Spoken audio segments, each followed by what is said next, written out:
festival, c'est une contribution, nous, au développement du Sénégal. Vous savez, nous sommes d'abord des enfants de la République, ça, il faut qu'on soit d'accord au départ sur ça.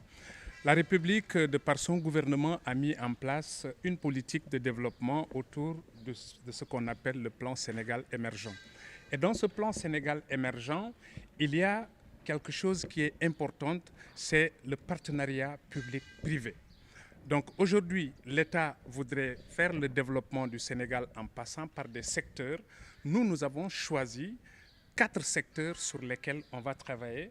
C'est le tourisme, la culture, l'artisanat et l'environnement. Nous pensons que cette approche, l'articulation de cette grappe, cette approche multi-acteurs et multi-secteurs, mais pourrait contribuer à la création de valeurs, de richesses, surtout d'emplois, comme je disais tout à l'heure, une préoccupation mondiale pour l'ensemble des gouvernements. Donc voilà les raisons pour lesquelles on a mis en place ce festival dont la 15e édition est prévue cette année du 13 au 18 décembre pour proposer les différents projets, voir déjà ce qui est là comme potentialité et travailler sur les opportunités de développement autour de ces 4 secteurs en Casamance. Mais le choix de Casamance est parti en 2008. Nous avons fait une tournée avec l'Union européenne, les ministères de la Culture, dans quelques régions du Sénégal, et on s'est rendu compte que la région qui avait besoin le plus de soutien, c'était la Casamance, pour avoir traversé plusieurs décennies déjà de conflits. Voilà la raison pour laquelle le festival a été installé en Casamance, mais c'est pour devenir un marché. Ce n'est pas tout simplement l'action festive qui nous intéresse dans ça. Si on veut contribuer au développement, c'est comment transformer tout cela en capital économique. Donc c'est pourquoi le festival a été mis en place en Casamance pour être un marché de ce qu'on appelle cette grappe, la grappe Tikae, mais également un cadre de réflexion, de partage pour différents projets à développer autour de ces secteurs. C'est vrai que je suis né aussi en Casamance. Voilà, c'est tout à fait logique, c'est tout à fait normal, c'est ma contribution à faire pour ma région. Mais ce qui nous a amené, c'était vraiment comment soutenir cette région qui en avait le plus grand besoin. J'ai évoqué le secteur tourisme parce que vous voyez que l'État, dans sa politique, a fait du tourisme un secteur prioritaire. C'est élevé au rang de secteur prioritaire. Donc, aujourd'hui, si nous voyons par exemple l'ambition de l'État qui dit 3 millions de touristes, mais par jour, ça fait 150 milliards. Si vous calculez, si on part du ratio 50 000 francs par jour et par touriste, ça fait 150 milliards par jour. Mais imaginez, nous, l'objectif que nous avons, l'ambition que nous avons avec tout le monde d'attirer 500 000 touristes en Casamance. Mais si on comptabilise entre le tourisme, la culture, l'artisanat, l'environnement, c'est à peu près 20 milliards de francs par jour. Alors, si le touriste fait beaucoup plus de jours, ça veut dire que c'est une économie qui s'accroît. Donc, voilà, c'est cette articulation qui nous permet de dire que si on le fait, on peut réussir quelque chose et trouver du travail pour tout le monde. Effectivement. Oui, vous savez, d'abord, il y a eu le désenclavement de la Casamance. On a construit beaucoup de choses. Il y a déjà beaucoup de navires qui circulent. Il y a beaucoup d'avions qui circulent. Ça veut dire qu'il y a un début. Mais malheureusement, ce qu'on attend, c'est les actions, par exemple, du gouvernement, ça il faut le dire, mais aussi des opérateurs privés, puisque le tourisme, c'est aussi une entreprise privée.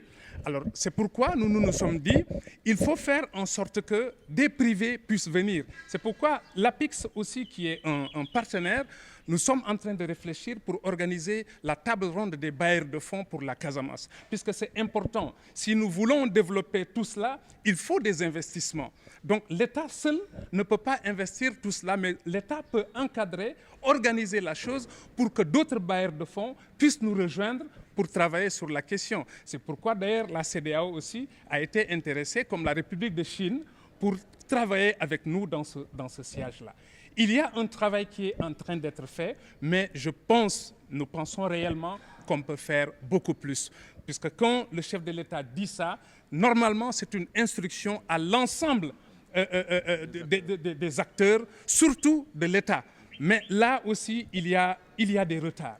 Et il faut toujours booster, il faut travailler, il faut rappeler les gens. C'est pourquoi cette phrase, c'est un rappel à l'ensemble des autorités gouvernementales pour dire que le patron lui-même a dit ça, donc il nous appartient à nous tous, État comme privé, d'y aller pour pouvoir le faire. Alors nous remercions beaucoup cette année vraiment le ministère de la Culture, puisque depuis que le festival comme est là, la 14e édition, c'est la première fois que l'on va avoir la présence d'un ministre sénégalais dans ce festival. Alors que des ministres de la Guinée-Bissau, des ministres de la Gambie, de hautes autorités européennes, mais sont venus à ce festival sans nos ministres. Mais Aliou Sow, moi je lui tire un chapeau. Non seulement il va être présent, il va accueillir ses pairs de la Guinée-Bissau et de la Gambie, mais il a aussi travaillé sur la question des moyens.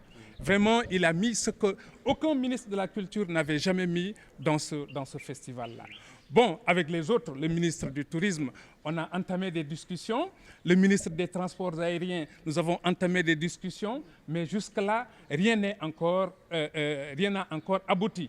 Donc voilà, nous attendons certainement leur réaction par rapport à tout ça. Mais le ministre de l'Environnement comme le ministre de l'Artisanat, nous n'avons pas de nouvelles de ces ministres. Donc on ne sait pas pourquoi, parce que vous savez aussi au Sénégal, c'est comme ça, hein, les gens ne répondent pas au courrier très facilement et ça, c'est un retard considérable pour notre développement. Il faut qu'on respecte les citoyens. Là, ce n'est même pas moi qui le dis, c'est le chef de l'État qui l'a dit. Il a demandé à ses ministres de respecter les citoyens. Quand quelqu'un prend toute la peine de vous adresser un courrier, mais la décence minimum, mais c'est vraiment de répondre au courrier. Soit vous acceptez ou vous n'acceptez pas, mais il faut répondre, puisque c'est ça la République. Voilà. Et quel est le degré d'engagement des acteurs sur le terrain en Casamance notamment? Vraiment, les acteurs, aujourd'hui, je peux vous dire que les différents terroirs qui composent le festival, les différentes parties prenantes sont très engagées, puisqu'aujourd'hui, les gens sont en train de se préparer pour accueillir. Le festival est devenu une demande sociale de la part des populations. Je vous dis, quelquefois, on se décourage. Nous avons eu des propositions de quelques pays d'Afrique qui nous disaient « mais venez faire ce festival chez nous et on met tous les moyens ». Mais par patriotisme, on le refuse, on ne peut pas le faire. En Casamance, c'est d'une demande sociale, puisque depuis 3 mois, les gens ne cessent de demander « est-ce qu'on va faire le festival, oui ou non ?» Ça veut dire que des gens dépensent déjà de l'argent, investissent de l'argent pour attendre la tenue de ce festival. Donc, on ne peut rien faire, même si on n'a pas les moyens nécessaires qu'il faut. Nous sommes obligés de nous engager, puisque il faut dire d'abord que je suis directeur général d'une agence de voyage, je suis également artiste. Donc, c'est sur la base de ça que nous réunissons nos maigres moyens et ce que nous avons de l'aide de la part d'autres gens, mais pour aller organiser le festival. Franchement, on a besoin de soutien, mais comme on l'a fait depuis 14 éditions,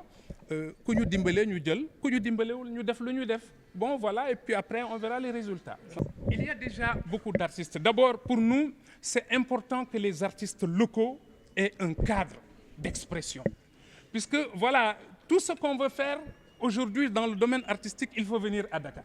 Mais ce n'est pas possible quand même. Il y a 14 régions au Sénégal. Il faut que les artistes de l'autre côté aussi vivent. Alors pour nous, nous donnons la primeur aux artistes locaux. Mais il va y avoir des artistes qui viennent de plusieurs régions et de plusieurs pays d'Afrique, ça, il n'y a pas de problème. Voilà, la liste est déjà calée. On a même des problèmes dans la programmation, mais on est obligé de nous ouvrir, puisque voilà,